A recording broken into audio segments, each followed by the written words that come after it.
지금 우리는 태초에 하나님이 천지를 창조하시고 그 말씀을 시작으로 아담과 하와가 타락을 하고 아벨이 가인을 죽이고 가인이 아벨을 죽이고 인류의 끊임없는 타락을 보고 그리고 노아의 홍수 심판까지 살펴보았었습니다. 하나님께서는 타락한 인간들에게 대홍수 심판을 내리셨었는데요. 세상이 물에 다 잠기게 됐고 모두 다 죽게 되었지만 그 가운데 누가 살아남았죠?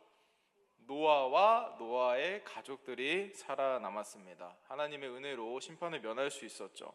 이게 홍수 심판이 끝나고 나서 하나님께서는 이 노아와 무슨 언약을 맺었다고 했었죠? 무지개 언약을 세우셨습니다. 그래서 이제 다시는 물로 세상을 심판하지 않겠다라고 약속하시고, 그리고 이제 이어서 오늘 좀 많이 다루게 될 내용인데, 자 이제 물로 심판 안 할 거야 약속하시고, 그리고 한 가지 더 얘기하셨는데, 이제 생육하고 번성하여 땅에 가득하여 그 중에 충만하라 라고 말씀하셨습니다. 창세기 9장 1절 말씀인데요, 한번 읽어볼까요? 시작.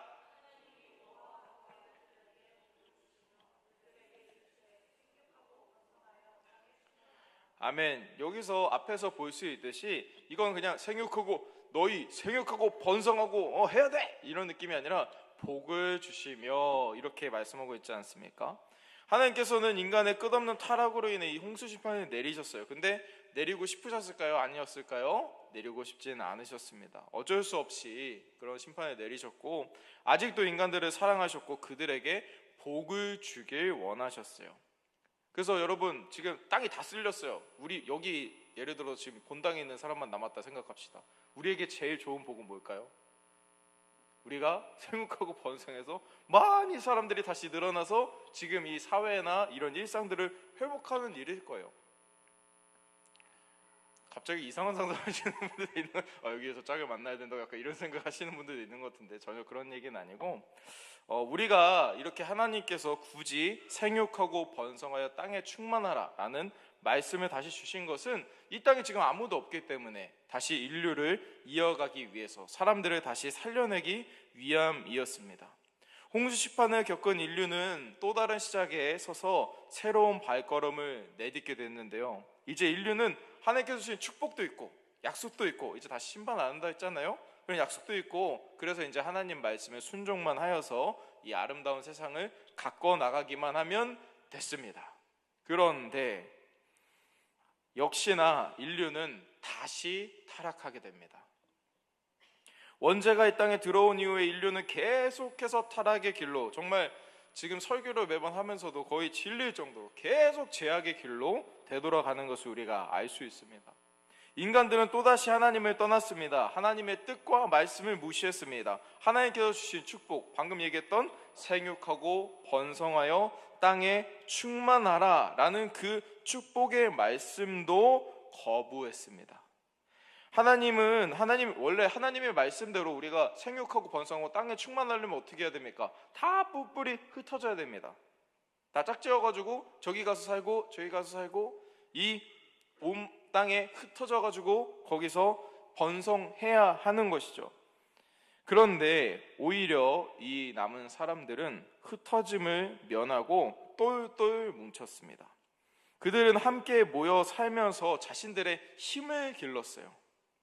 모이면 살고 흩어지면 죽는다 이런 말이 있지 않습니까? 그런 정신으로 하나님을 신뢰하지도 못하고 자신들의 힘을 믿고 자신들의 힘으로 어떻게든 해보려고 했습니다. 그리고 무엇보다 더 중요한 것은 그들의 이름을 드러내려고 했습니다. 결국 인류는 자신들의 힘을 키우기 위해, 자신들이 가진 권력을 과시하기 위해 바벨탑이라는 높은 탑을 세우기에 이릅니다. 본문 창세기 11장 4절 말씀인데요, 한 목소리를 읽어보겠습니다. 시작.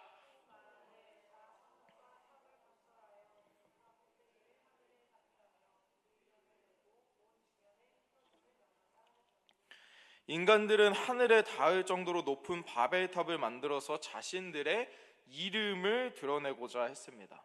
와, 누구나 지나가다가 바벨탑을 딱 보면, 와, 여기에 이렇게 높은 탑을 건설할 수 있는 엄청난 기술력과 군사력, 그리고 이런 노동력을 가지고 있나 봐, 정말 강한 사람들이 사는 곳인가 보다 라는 생각이 들 수 있도록 그렇게 바벨탑을 만들었습니다. 그래서 사람들이 와, 나도 여기서 살고 싶다. 와, 여기 부산에는 제일 핫한 곳이 어디죠? 도시 있나요? 좀 네? 광안리? 예를 들어서 광안리다. 광안리 딱 가보니까 우와, 여기 한번 살고 싶다. 그래서 사람들이 모여들지 않겠습니까? 그래서 결국 광안리도 많이 사람들이 모였겠죠? 제가 잘 몰라가지고. 하여튼 많이 모여 살잖아요. 그것처럼 바벨탑도 우와 대단하니까 우리 한번 모여서 살아봅시다. 자신들만의 왕국을 만들기 위해서 이 바벨탑을 건설할 것도 있었습니다. 하나님께서는 흩어져서 온 땅에 충만하라고 하셨는데 전혀 그런 말씀을 듣지 않고 하나님을 배제하고 온 땅의 흩어짐을 면하려고 했습니다. 또한 하늘에 닿을 정도로 높은 탑을 만들어서 하나님보다 더 높은 자리에 앉고 싶었습니다. 여러분, 이거를 보면은 우리가 창세기 초반에 얘기했던 아담과 하와 때 뭐였습니까? 내가 하나님처럼 되고 싶다, 이런 마음이 들어서 선악과 따먹지 않았습니까? 내가 하나님처럼 높은 자리에 올라가 하나님처럼 되고 싶다. 나도 사람들 좀 내려다보고 싶어. 산도 내려다보고 싶고 하나님처럼 돼보고 싶어. 이런 마음 때문에 바벨탑을 지었다는 것입니다. 또 어떤 신학자들은 이런 얘기도 해요. 지금 바벨탑을 짓는 게 홍수난 지 별로 안 돼서거든요.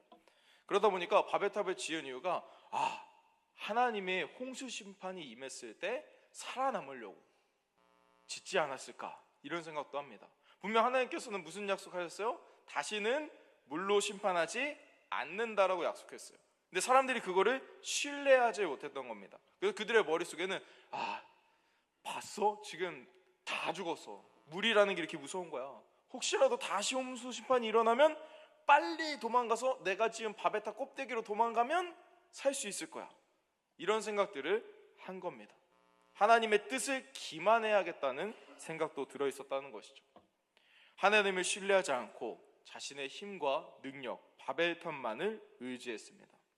이런 생각과 판단은 여러분 정말 바보 같은 짓이었습니다.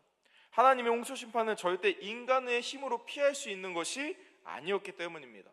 여러분, 홍수 심판 때 상황을 보면 이렇게 기록되어 있습니다. 하늘의 창문이 다 열렸다. 부산에도 아마 많은 비가 온 적이 있을 겁니다. 그렇게 하늘이 뚫린 것처럼 비가 쏟아져 내리고, 또 땅에 샘이 터졌다라고 얘기하고 있고, 심지어 높은 산들이 다 물에 잠겼다라고 기록되어 있어요. 당시에 조악하고 허접한 이런 건축 기술로는 그렇게 지은 조그만한 탑, 바벨탑이 높다고 지금 얘기는 하고 있지만 이 상대적으로 높은 거지 전혀 지금으로 생각하면 높은 탑이 아닙니다. 근데 그 탑을 지었다고 거길로 도망친다고 하나님의 심판을 피해 살아남을 수 있는 것이 전혀 아니었다는 겁니다. 그러나 그들은 이런 사실을 깨닫지 못하고 바벨탑을 짓는 어리석은 짓을 감행했습니다.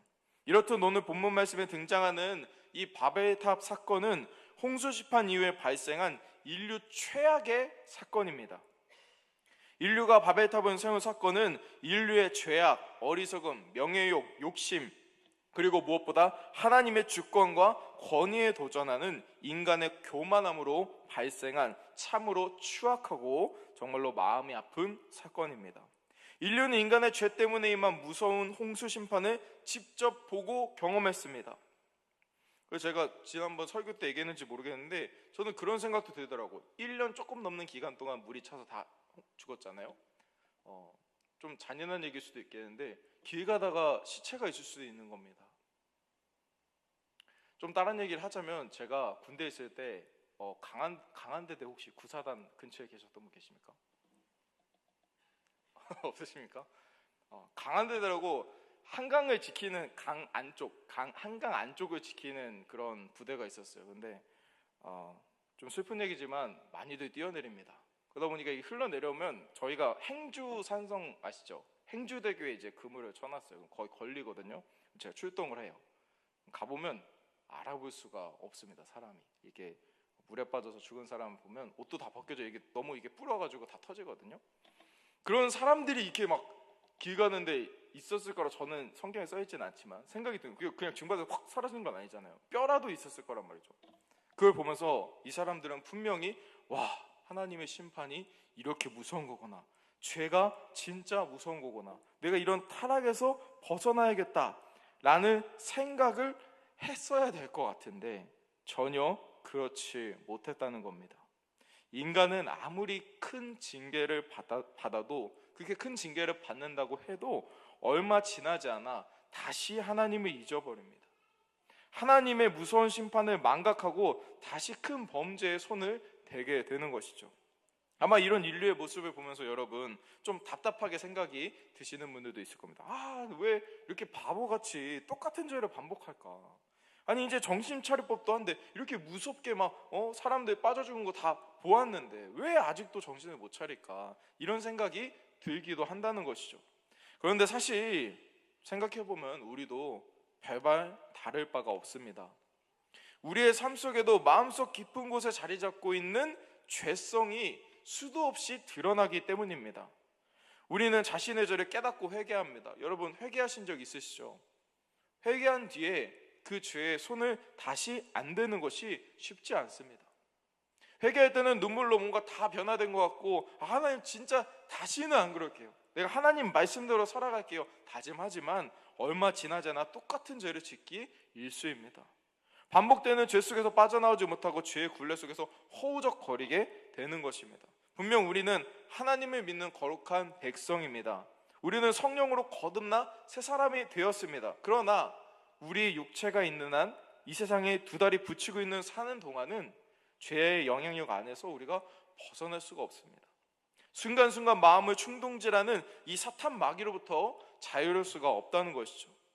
우리가 그렇게 믿음의 조상, 와 대단한 사람이라고 얘기하는 이 아브라함도 가나안 땅에 큰 기근이 들자, 자기가 사는 땅에 큰 기근이 드니까 하나님이 주신 기업, 이 땅 그냥 내팽개치고 애굽, 이집트 땅으로 도망가 버립니다. 또 그렇게 우리가 위대하다고 얘기하고 와 신약 성경의 대부분을 쓴 이 사도 바울, 근데 사도 바울도 이렇게 얘기합니다. 오라 나는 공고한 사람이다. 이 사망의 몸에서 누가 나를 건져내랴 라고 탄식합니다. 그 누구도 바울 안에 죄된 마음을 완전히 해결해 줄 수가 없었던 것이죠. 청년 여러분, 우리 모든 인간은 마음속 깊은 곳에 자리 잡고 있는 죄성이 있습니다. 비록 이 세상 살아가는 동안에 이 죄에서 완전히 자유로울 수 없지만 그렇다고 해서 이거를 방치하거나 그대로 활동하도록 냅둬서는 안 됩니다.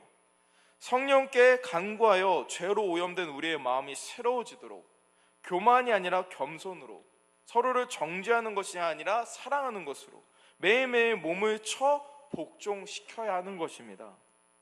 그러나 이 바벨탑을 짓던 이 사람들은 그렇지 못했습니다.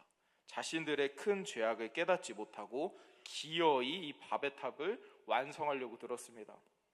이 하나님께서는 결국 직접 움직이셨습니다. 오늘 본문 11장 5절부터 8절 말씀 함께 읽겠습니다. 시작.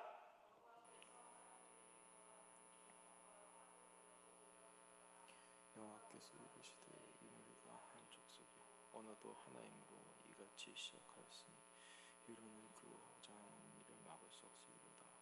자, 우리가 내려가서 거기서 그들의 영으로 혼접하게 하여 그들의 서로 알아듣지 못하게 하자 하시고 여호와께서 거기서 온종일을 흩으셨으므로 그들이 그 도시를 건설하기를 그쳤더라. 아멘. 하나님께서는 소위 현장 점검을 나오셨어요.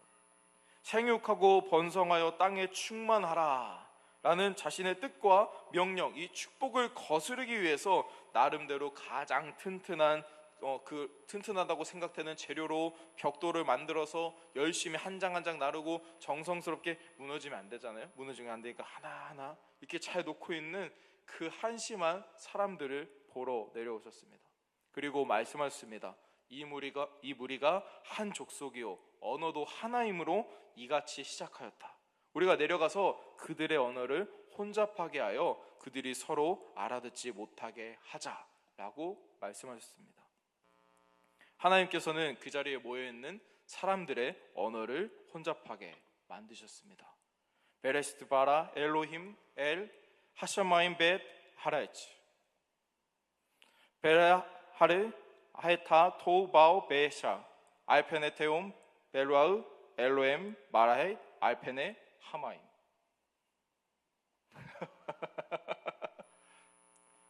제가 뭐라고 할게요? 혹시라도 알 수 있는 분들 있을 것 같았는데, 이런 식으로 갑자기 설교하다가 뭐야 이런 일이 벌어졌다는 겁니다. 저 사실 창세기 1장 1절이랑 2절 읽은 겁니다. 대초에 하나님이 천지를 창조하시니라. 땅이 혼돈하고 공허하며 흑암 깊음에 있고 하나님의 영은 수면 위에 운행하시니라. 이거 히브리어로 그냥 읽은 거거든요. 만약 실제로 바벨탑을 짓고 있는 이 공사 현장에서 야 뭐 저기 그때 뭐 공구 야 벽돌 하나 갖다 줘 이러는데 갑자기 뭐 이러는데 생각해 보세요. 아마 그 현장이 난장판이 됐을 것입니다. 언어가 통일하지 않게 되었을 때 처음에는 장난치는 건가 싶었을 것 같아요. 그런데 조금 시간이 지났을 때 와 이거 답이 안 나온다, 난처해지기 시작했을 것입니다. 그러다 결국 건축 자재들을 버리고 드디어 하나님의 뜻대로 현장을 떠나 이 땅에 흩어져 충만한 길로 나아갔습니다. 결국 인간들은 하나님의 뜻대로 각기 흩어져 온 땅에 충만하게 되었습니다. 인간은 하나님의 뜻을 거스르고 거부하였지만 하나님께서는 인간들이 상상도 할 수 없는 방식으로 하나님의 뜻을 이루어 나가셨습니다. 인간은 하나님의 뜻을 결코 막을 수 없다는 것을 우리가 기억하기 원합니다. 사실 생육하고 번성하여 온 땅에 충만하라는 이 말씀은 앞에 말씀드린 바와 같이 홍수 심판이 끝나고 하나님께서 주신 최고의 축복의 말씀, 약속의 말씀이었습니다. 이 말씀은 이 세상에서 노아와 노아 가족들 외에는 아무도 살아남지 않은 상황 가운데 하나님께서 주실 수 있는 최고의 축복이었죠. 홍수 심판이 끝나 아무도 없는 상황에서 이보다 더 좋은 축복의 말씀은 없었을 것입니다. 인류에게 가장 필요했던 말씀을 가장 필요한 우리에게 주신 것입니다. 그러나 인간들이 악하여서 하나님의 말씀과 그 뜻을 계속해서 거부했다는 것입니다. 하나님을 위한 것도 아닙니다. 인간의 번영을 위해서 주신 그 축복의 말씀조차 그냥 송두리째 걷어차버리는 어리석음을 보여준 것이죠. 하지만 하나님께서는 우리에게 주신 말씀대로, 약속대로 어떻게 해서든 그 뜻을 이뤄나가셨습니다. 이후 본문 10절부터 26절까지에는 정말 읽느라 수고 많았는데요, 저 역대상 읽는 동안 너무 힘들었거든요. 무슨 느낌인지 아시겠죠? 오늘 비교적 그래도 쉬운 이름들 쭉 나왔는데 셈의 족보에 대해서 처음에 이제 시작을 합니다. 드디어 인류는 하나님께서 주신 축복대로 하나님의 말씀대로 낳고 낳으며 생육하고 번성하며 온 땅에 충만하게 되었습니다. 그런데 여러분, 성경의 족보를 쭉 보다 보면 이런 게 있어요. 막 누가 낳고 뭐 아뇨성이 다미를 낳고 막 이렇게 쭉 얘기하잖아요. 그러다 갑자기 아뇨성은 김진실과 결혼하였는데 그 사이에 안다미가 나오고 지금 태중에는 기쁨이가 있더라. 낳고 하다 갑자기 스톱, 이렇더라 이러면서 속도를 줄이는 느낌이 드는 부분들이 있어요. 그 부분을 확대하고 조금 더 자세히 기록한 부분이 있는 거죠. 그래서 셈의 족보가 이렇게 보시면 성경 보시면 쭉 나오다 갑자기 데라 낳았는데 데라의 족본이라고서 따로 이렇게 확대해서 설명하고 있는 걸 볼 수 있어요. 그게 무슨 의미일까요? 그 부분이 중요하다는 겁니다. 그리고 그 부분 얘기하고 싶다는 겁니다.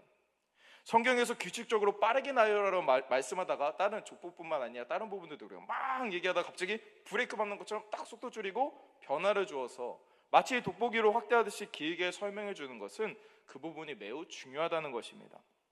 그렇게 성경에서 강조하고자 했던 족보는 아까 제일 마지막에 읽었던 데라의 족보입니다. 데라는 아브라함의 아버지였습니다. 성경은 계속해서 우여곡절이 있었지만 이 아브라함을 부르시고 그 이후에 계획하신 뜻을 그대로 이루어 나가셨습니다. 사람들이 아무리 반항하고 사람들이 아무리 자기 멋대로 행동했더라도 하나님의 큰 뜻을 저버리지 못했다는 것입니다. 하나님께서는 아브라함을 통해서, 아브라함이 왜 중요할까요? 아브라함을 통해서 다시 이 땅의 축복을 시작하셨어요. 생육하고 번성하라는 하나님의 축복의 말씀을 아브라함을 통해서 계속 이어나가셨습니다. 사랑하는 청년 여러분, 오늘 본문 말씀을 통해서 우리가 거룩한 하나님의 자녀이지만 동시에 이 세상에 있는 동안 죄를 지을 수밖에 없는 죄인인 것을 깨닫고 인정하기 원합니다. 죄를 멀리하고 혹시라도 지은 죄가 있다면 회개하고 다시 회복하는 우리가 되길 원합니다. 때로는 교회 다니면 내가 다 됐지 라는 생각을 하시는 분들도 있습니다. 회개한 것이 언제인지도 기억이 나지 않는 사람들도 있을 수 있습니다. 하지만 우리는 어쩔 수 없는 죄인입니다. 이 땅에 있는 동안에는 사단 마귀가 우리의 마음을 파고들고 우리를 계속 충동질합니다. 하지만 그 가운데서도 우리가 우리를 복종시켜서 하나님의 말씀대로 나아가야 합니다. 또한 신실한 하나님께서 주신 말씀과 뜻이 어떻게든 이루어져 나간다는 것을 기억했으면 좋겠습니다. 그래서 우리가 얼마 전에 지난주죠, 부활주일이었습니다. 하나님께서 다시 부활하시고 이 염소는 이렇게 나눠진다고 했습니다. 천국 갈 사람, 지옥 갈 사람, 영혼은 하나님 나라에 있다고 했습니다. 근데 약간 추상적인데 그게 진짜 그렇게 될까? 이런 생각 자체를 가질 필요가 없다. 하나님께서 말씀하신 것은 반드시 그대로 이루어지는 겁니다. 바벨탑도 보면 그렇습니다. 하나님께서 한편으로 참신하다는 생각이 듭니다. 어떻게 언어를 바꿔서 사람들이 이렇게 흩으실 생각을 하셨을까? 이런 생각까지 들 정도인데, 어쨌든 하나님께서 생육하고 번성하라고 말씀하셨던 그 말씀에 대해서 어떻게든 이루어져 간다는 것을 우리가 기억했으면 좋겠습니다. 내 생각에는 하나님의 뜻이 비현실적인 것 같고 비합리적인 것처럼 느껴질 수도 있습니다. 하나님의 뜻과 나의 생각이 다를 수도 있습니다. 그럴 때 우리는 하나님께서는 선한 목자시다, 하나님께서는 우리를 선한 길로 인도하신다라는 것을 믿어야 됩니다. 내 생각으로 안 될 것 같고 지금 각이 안 나오고 불안할지라도 전지전능한 하나님은 이미 다 알고 계시고 다 하실 수 있습니다. 나보다 나를 더 잘하시는 하나님께서 우리에게 넘치도록 좋은 걸 부어주시기로 약속하셨다. 그것이 바로 성경이 아닙니까? 그 약속하셨다는 것을 기억하기 원합니다. 이 모든 사실을 믿고 혹시라도 나의 삶에 세우고 있는 바벨탑이 있다면 무너뜨리고 하나님의 뜻에, 하나님의 말씀에 순종함으로 나아가는 우리 모두가 되었으면 좋겠습니다. 할렐루야.